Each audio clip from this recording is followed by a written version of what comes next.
Walsyukurillah masyarakat Blonggong kene tak akoni jempol papat saya rukun kembali karo Jinawi apa tol kene lho Bil aku gumun karo masyarakat Blonggong kene lah gumune apa tol masyarakat kene kok iso saya rukun nekakno ketoprak kidung kencana saking pati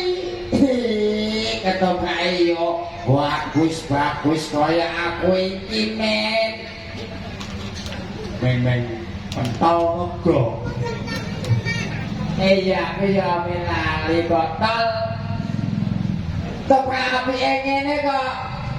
tanggapane yo murah sing wedok ya ayu-ayu sing lanang ya bagus kaya aku iki lho tol ngene lho Til saiki padha ndongakno wae ning desa Blombong dare ada ketoprak hidup kencana muga wae barokah Allahumma mbok dijawab to Bu Bengkulah yo ngono kuping yo ora krungu kok tol masyarakat kene iki wong imam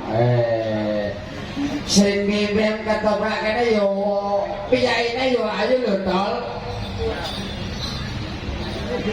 Mbak Sukma Wijaya piyaine kula sing ayu dhewe tol